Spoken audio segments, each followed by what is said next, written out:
Hello. Hello, can you? I can hear you, but not see you. Okay, just a minute. I think it should be okay now. Yeah. Mm-hmm. How about now? Yeah. Okay. So. All right. Let me introduce you quickly. We have Dr. Syed Gouda today. Dr. Gouda hails from Egypt, but he has a Hong Kong passport. And Dr. Gouda is a scholar and poet himself. And he's a specialist on Chinese and many other meters, poetic meters, and has done a lot of work on that. So I invited him today to talk to us about traditional Chinese meter, and he will give some examples. And so let's welcome Dr. Gouda. Thank you very much for coming today. Thank you. Thank you. Okay, let me start by sharing this PPT I prepared. And confirm with me if you can see it. Yes. Okay, good. Okay, today, as you can see from the title, we're going to talk about classical Chinese meters in the Tang Dynasty, because actually classical Chinese meter is really so rich. Is for a person who is not Chinese like me. Before I studied classical Chinese meter, I thought that it's just these 4 characters per line, or 5 or 7, or that's all. But actually, after studying the classical Chinese meters in details, I discovered that it's so rich that I don't think there is any other language, classical language, that has that rich meter as I found in the classical Chinese meter. Even when we study the modern Western meters and free verse, prose verse, everything, you can find all of this in the classical Chinese meters. Today we'll focus only on the meter that was prevailed in the Tang Dynasty. It came under different names. For example, you may refer to it as lishè. In English, usually it's called regulated verse. Regulated verse meaning, regulated. It comes in a pattern returned again and again. Or it can also, you can also refer to it as tinti, either tintiantadin or distin, meaning close or near these days. So it's in English, you may say modern form. And this comes in contrast to the gushè, right? The gushè is the ancient verse that was prevailed before the Tang Dynasty. In the Tang Dynasty, during that golden age of Chinese civilization, Chinese poetry and everything, also the meter was so much influenced by this ancient verse, by the gushè, by the way they used rhythm and meter. But it was more complicated. During the Tang Dynasty, it was more complicated. And because it still received that influence from the gushè, so there was another pattern other than the regulated verse, other than the lishè. There was another pattern that was a mix between what was prevailed in the Tang Dynasty and what they got from the gushè, from the ancient verse. And so it was like mixture. And that was called, you may refer to it as guti. And here you have to differentiate between gushè and guti. Gushè is the old ancient verse, classical verse, but guti is that new pattern that prevailed in the Tang Dynasty, okay? And that was like a mixture between the rules and the principles of the ancient verse, gushè, and the new meters and the new rules that were introduced during the Tang Dynasty. You may also refer to it as wangti, or gufeng, ancient style, Or you say 古风设律诗, meaning it's mixed, ancient style, regulated verse. Or you may refer to it as 入律古风. All these names refer to the same thing.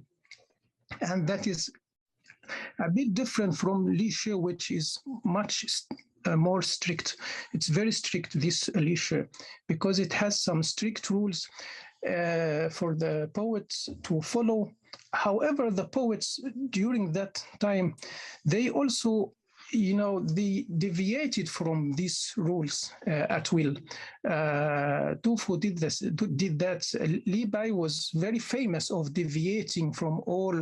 He broke all the rules at will, of course. That he didn't break these rules not because he couldn't follow them, no, because he was innovator. He was innovator in the way he used rhythm, and he managed to use rhythm to express the right meaning he wants to express.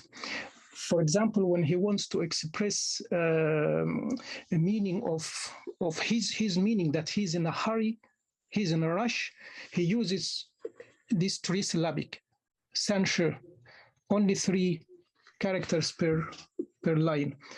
When it's so, then it's 5. When it's prolonged, when it took longer, according to the meaning in the poem, took longer time, longer duration, he extended it to 7 lines, and sometimes 7 lines followed by 3 lines, and they can be read together, so it's like 10 lines.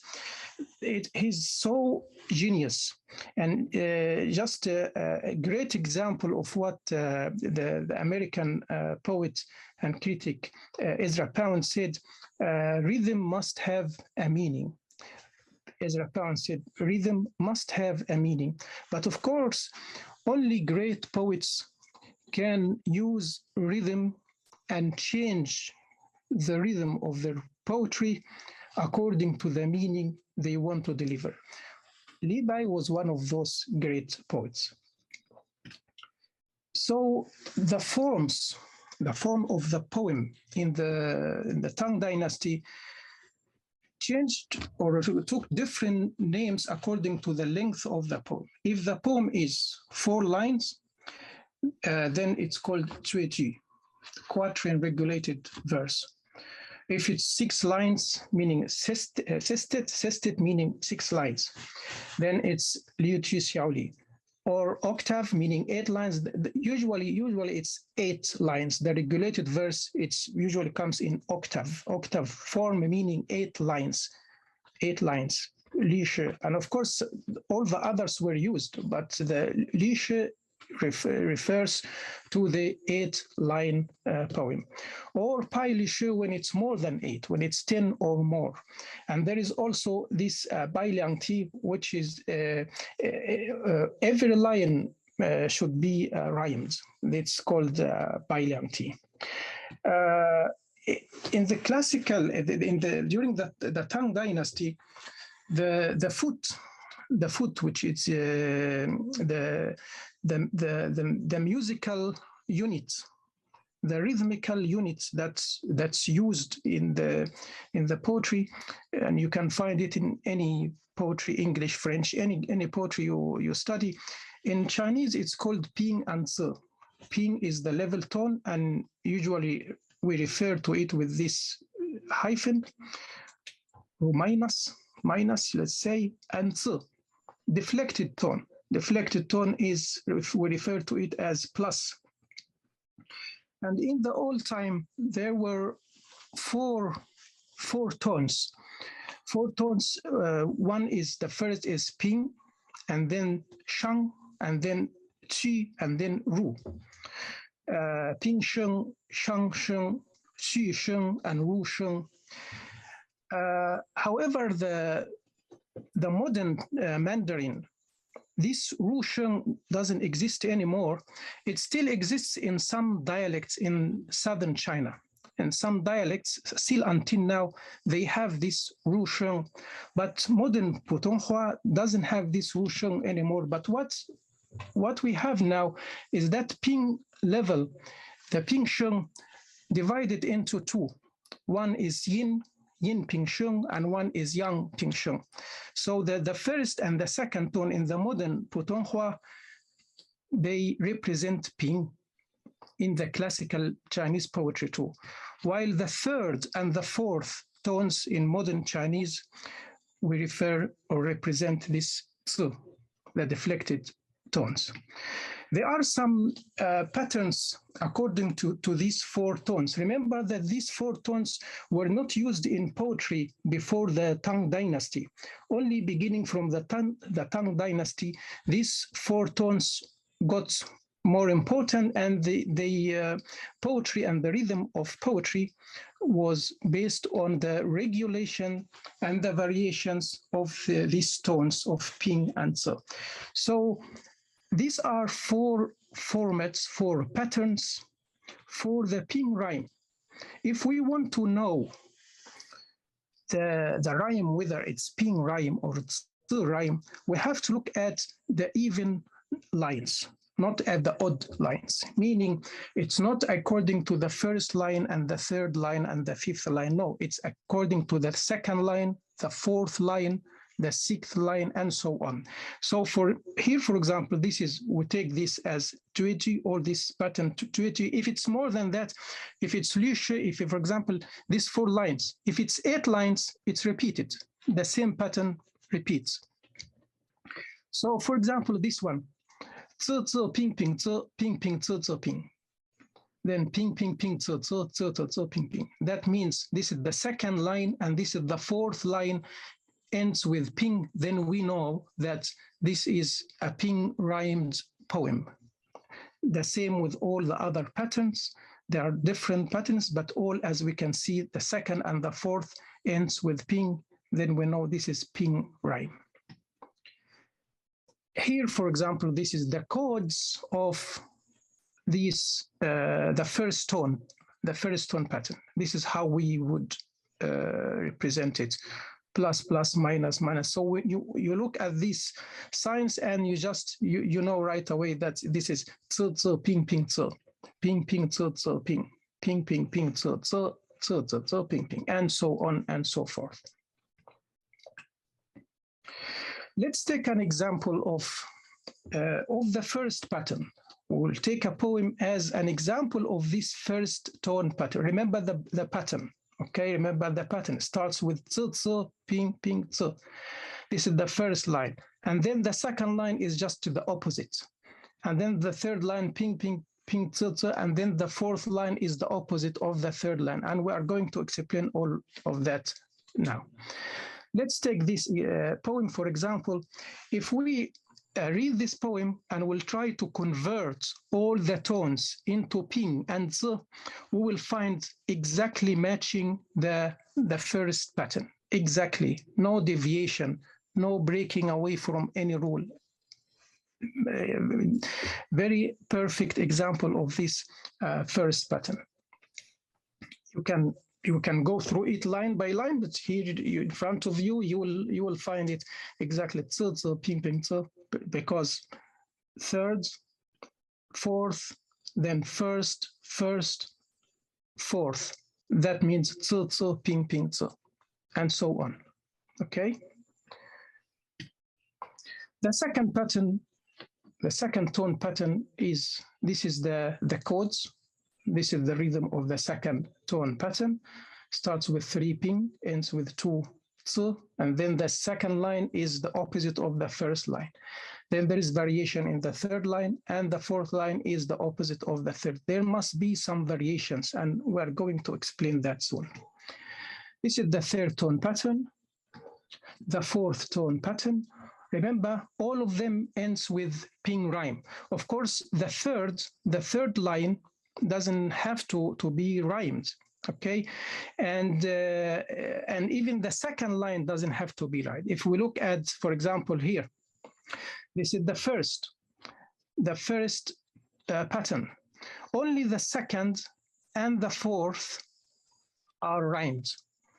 So if we convert it into English rhythm, English meter, it will be A, B, A, B, C, B.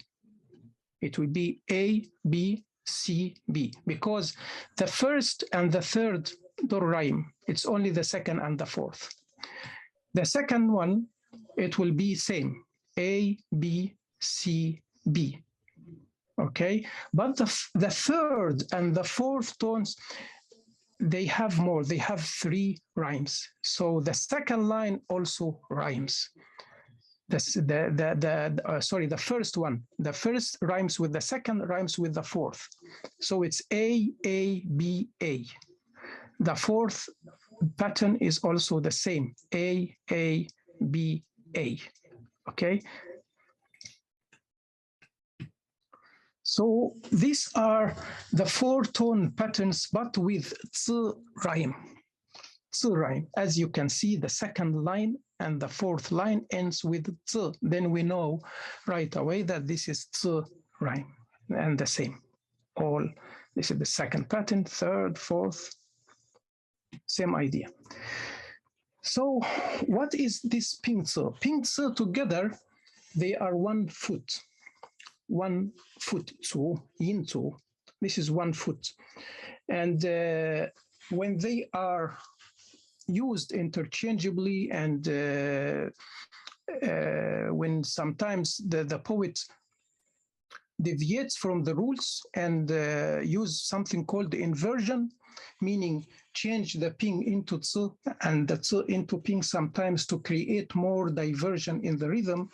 But together, ping tzu, this is 1 foot, but this is 1 foot. If we just say ping, so that means it's disyllabic foot.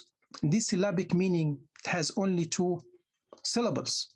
Ping, so only 2 syllables, but it may come into or as 3 syllables, like ping ping tzu, or tzu tzu ping, or ping ping ping, or tzu tzu, whatever. And in the Tang Dynasty, they liked also to end the many lines with a word of 3 characters. 3 characters. So it ends with ping ping ping, or tzu tzu tzu, or variations of both. So this is called trisyllabic foot. So the foot that consists of ping and tzu and ping and tzu could come in 2 syllables or 3 syllables, and sometimes even 4 syllables. Sometimes, rarely, but still happens. Okay, and they must contrast each other, must contrast in a couplet. For example, the first 2 lines, couplets meaning 2. So the first 2 lines is 1 couplet. The second, the third, and the fourth is called the second couplet. This is the first couplet. This is the second couplet. The first couplets, the lines should contradict each other. Okay, they should be variations. So here the first line starts with tzu tzu, then the second line starts with ping ping. And you can see this ends with tzu, this one ends with ping. But the second couplet is the same, but here we have to notice that the second line of the first couplet has to match at least the second syllables, has to match the first line in the second couplet, meaning the second line in the whole poem and the third line in the whole poem. But if the poem is longer than that, 8 lines or 6 lines or 10 lines, then it's better to look at it as couplet by couplet. So that we say it like this: the second line in the first couplet should match, especially the second syllable should match the first line in the second couplet, and so on for the third couplet, the fourth couplet, and so on.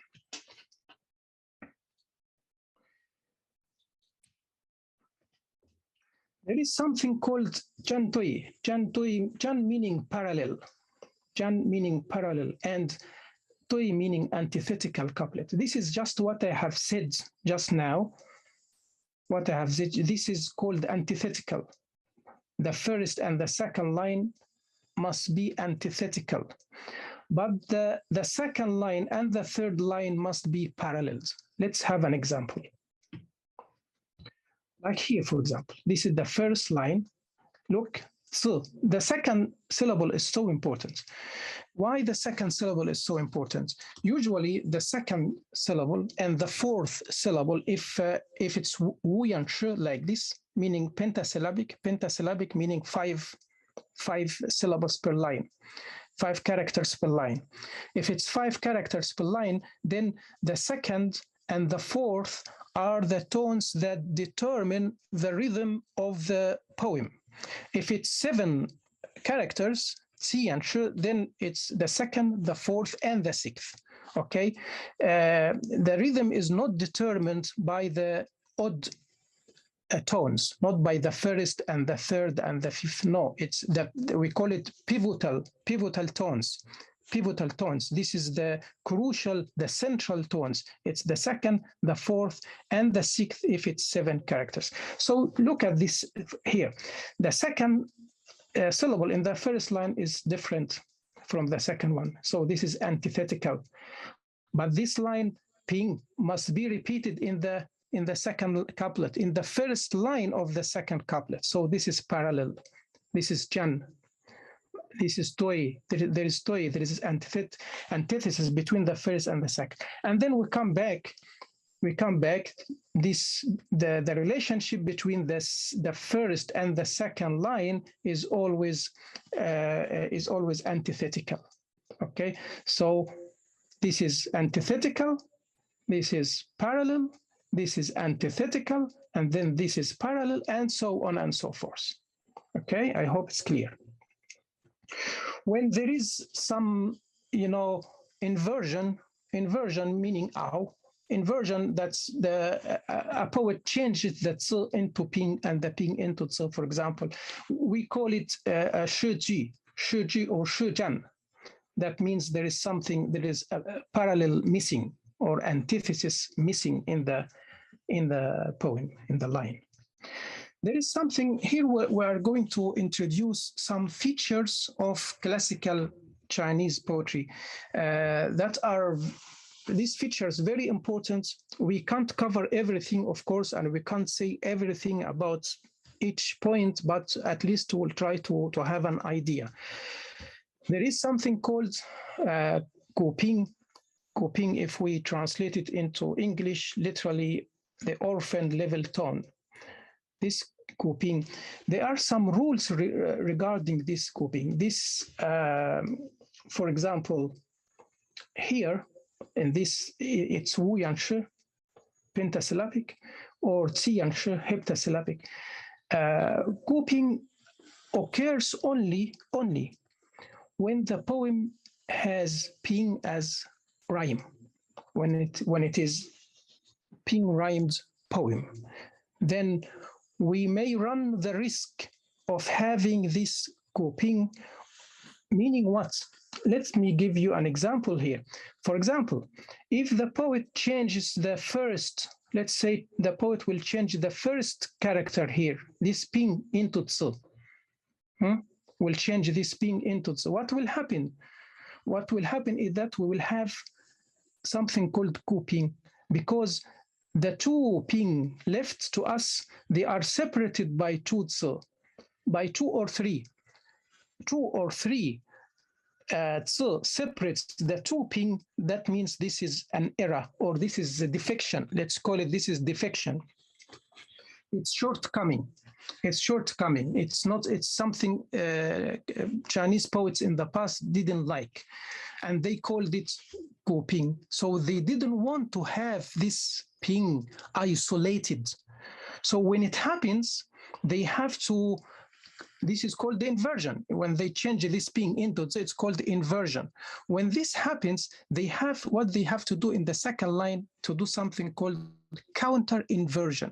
Counter inversion meaning they come to a tsu in the second line and they change it into ping to strike a balance in the rhythm.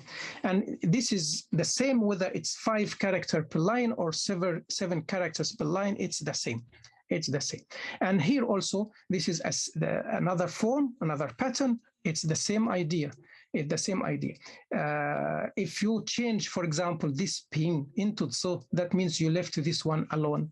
Then this is another defection. it's okay if you leave ts alone in one line. For example, this line, ts. If you change this ts into ping, it's okay, because the ts is the rhyme. It's fine.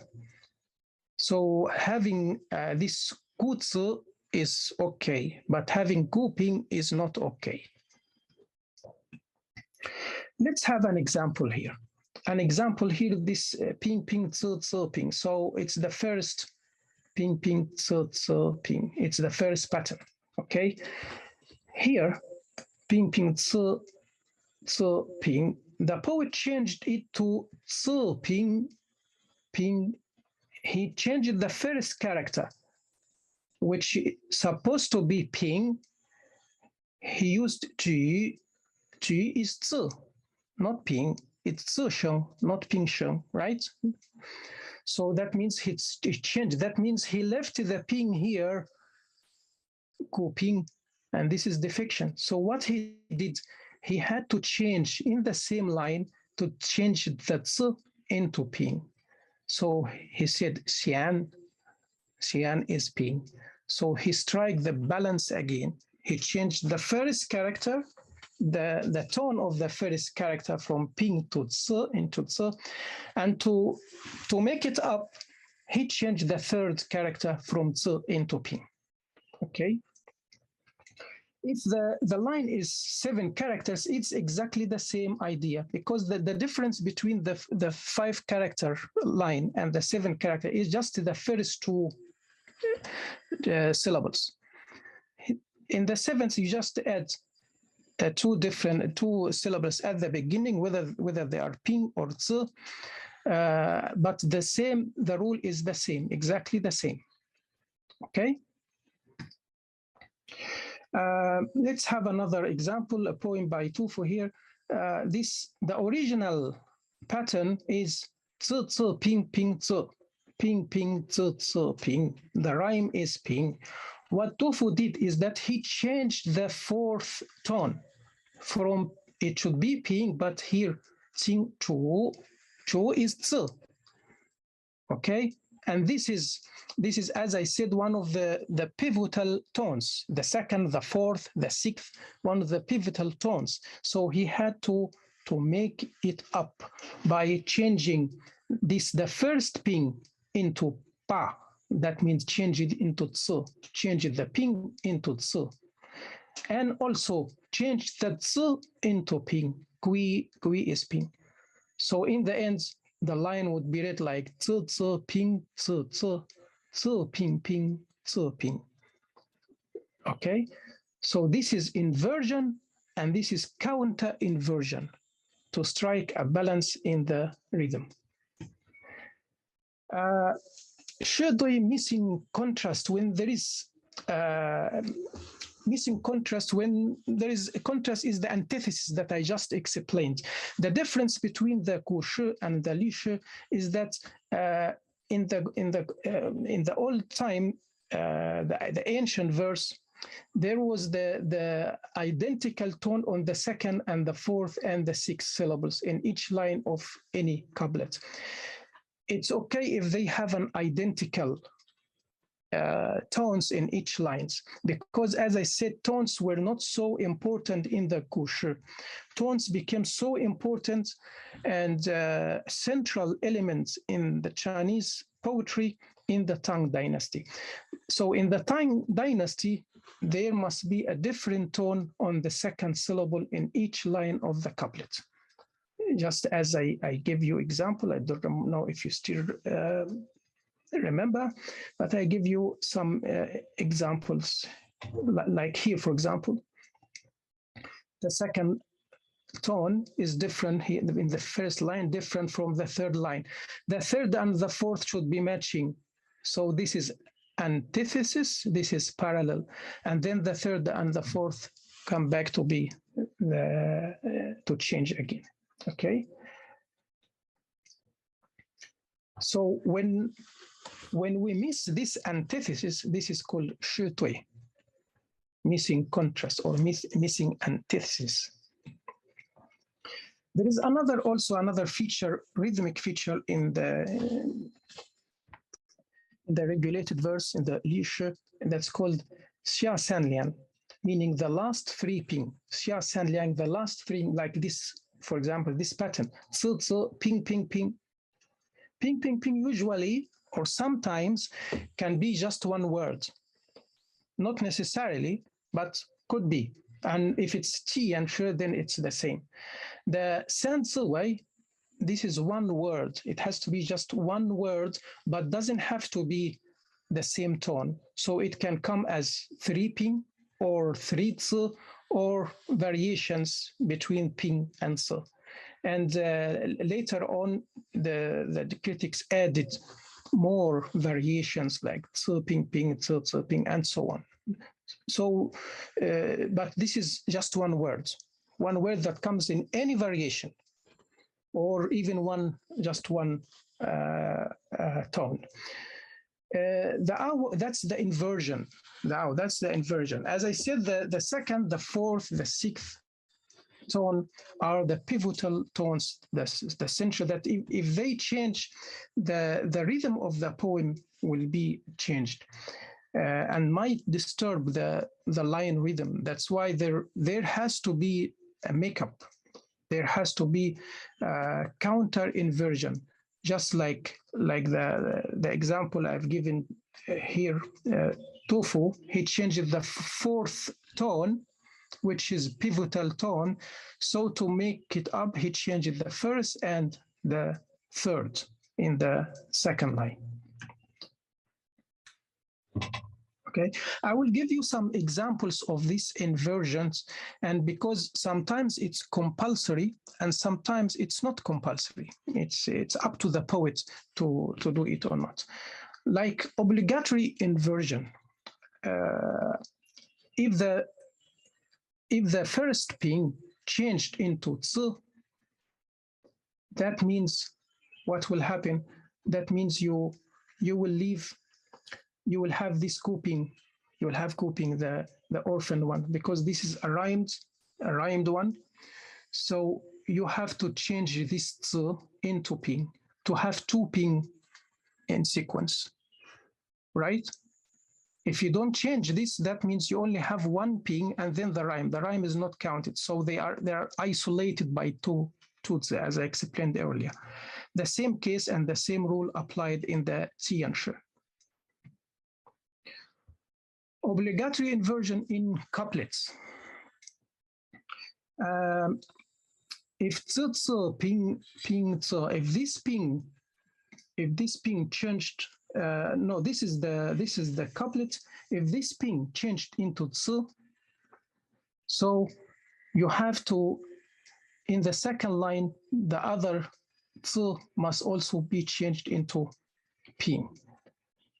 Again, for the sake of striking balance in the rhythm, and also to avoid this grouping, because again, if you change this into zi, the ping into zi, that means you have only one ping here.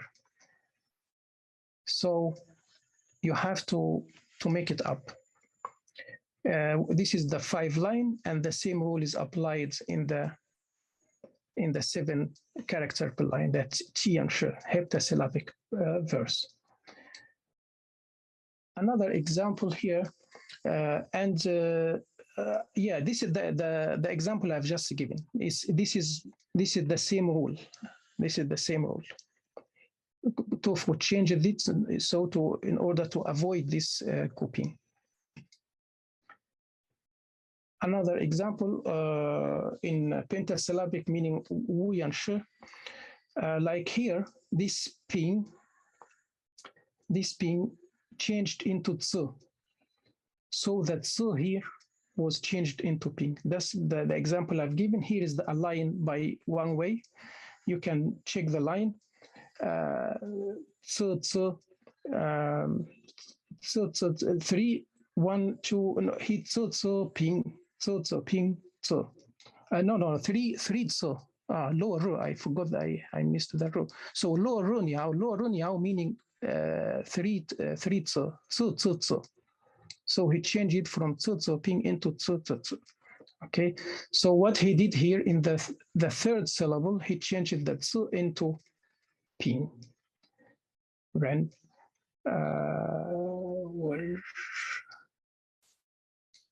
this should be ren, ru, sorry, it's ru. Yeah, it's ru. So here he didn't change the second one, he kept it actually. Ping, ping, zi. So actually he changed only the first line, not the second line. This is called the half inversion. Half inversion when just one line of the couplet is changed. I'll give you an example of it soon. So you see that poets don't have to strictly follow the rules, especially in the Tang Dynasty. The poets took liberty in following the rules whenever it suited them, and in deviating from the rules whenever it suited them. This is another example in the Ti and Shi, the seven lines. Here, this is the fifth syllable changed from ping into tse. So it's li, which is tse, and here the tse should be changed into ping, but actually it's hong, which is still ping. So he actually changed it. Hong is ping, so it's correct. Yeah. So here he did it. While in the previous example, no, he kept it. The previous example, he kept this one as tse, though he had the option to change it into ping, but he didn't do it. He did it here. That so should be changed into ping. He did that by using hong, which is a ping sheng. Another example here, the first ping changed into tse, and so the third tse changed into ping. And as you can see, the ping and tse here had to be changed. So when he changed the ping into tse, he had to change the other ping into tse also. And this is the third tse, also had to change it into ping. So to keep this antithesis and the parallel I have just explained. So see here, but again here, these are the rules, but we can see that the first she has not exactly changed. But what has changed is the third chong. This is exactly yes ping. And if we go to the second line, is it so, which is yes changed. And the third syllable, he's supposed to change it to ping, and he has changed it to ping tiang. So he made three changes, though he also had the right to, or the option, or the freedom, the liberty to change the first ping. So there are some inversions that are optional for the poet, like this first one, the ping could be changed into tse. This is optional, like here. This is the first ping. It could be changed into tse or remain as it is as ping. This is optional to the poets. Depends on the flow of his poetry, the muse, how it inspires him. Depends on the inspiration, the flow of his writing. And also the tse could be changed into ping or could stay as it is. This is called half inversion. There are other, actually, something called bobbing aid defects in the poem that poets usually try to avoid, but actually they don't really stick to these rules, or because we can find some of these defects still in the Tang Dynasty, like Li Bai and Tofu. In their poetry we can find it. So I will not go through all these details, but now I will give you an example of a poem by Li Bai, a very famous poem by Li Bai, and we'll see how we'll try to scan it meaning try to identify the pattern.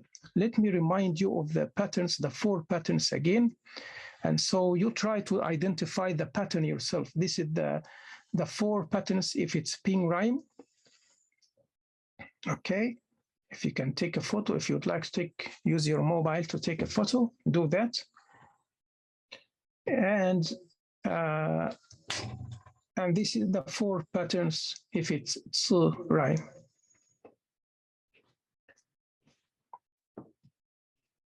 So let me share with you another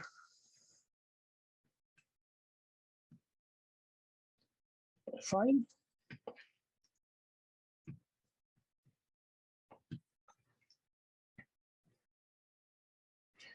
In this file, I will also try to explain to you the difference between formal and dynamic equivalence. I'm sure all of you studied it before, and you studied the translation theories by Eugene Nida. He wrote about this formal and dynamic and functional also equivalence.